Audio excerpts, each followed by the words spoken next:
My name is Dwight Polk. I am the Paramedic Program Director here at UMBC.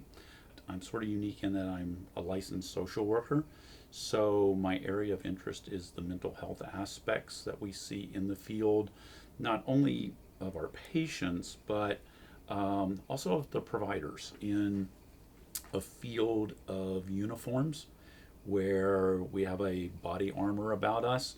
We don't like to talk about our feelings, and to be able to talk to someone who is a social worker who has this kind of background, they will actually open up and talk with me because I've been there.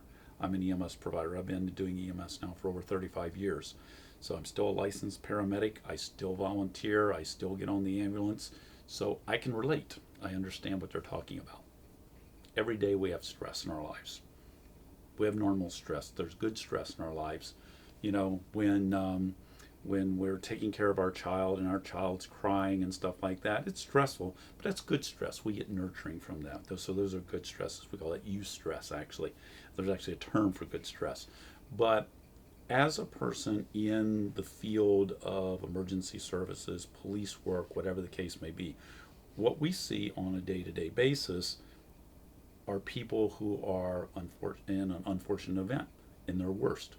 You know, people don't call us over for milk and cookies. It's sort of our always little line there. You know, we get called when people are sick, when people are dying, or whatever.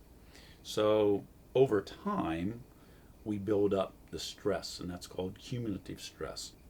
Then along comes what I commonly call the big nasty. It could be something as horrific as a plane crash, but it could be something as isolated as a child getting hit by a car.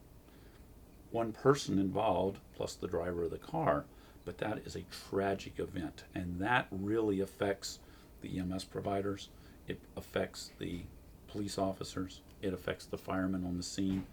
That is a critical incident. So those type of stressors, those critical incident stress, are the stressors that when we go home at night, we close our eyes, we see that call, we hear certain sounds, it brings about a reaction to us. That hair stands up on our neck. We get that weak feeling inside of us. Maybe we have nightmares. We will sit down with that provider, either on an individual one-to-one basis or as a group, and we'll say, you know, and we have a process, but basically is, you know, tell us about what happened. How are you feeling right now? What things are different for you? What is that we can do to help you get through this situation? And it reconnects them so that we can get them back to the job effectively and without additional trauma occurring.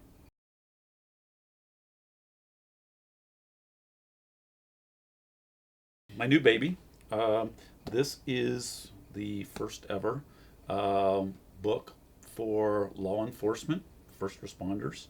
There's this collaboration of all these different institutes, and we have over 40 expert writers who wrote chapters for this book from ATF, Secret Service, different agencies. And this, we feel, is going to become the leader in the field for training police officers and their first aid training.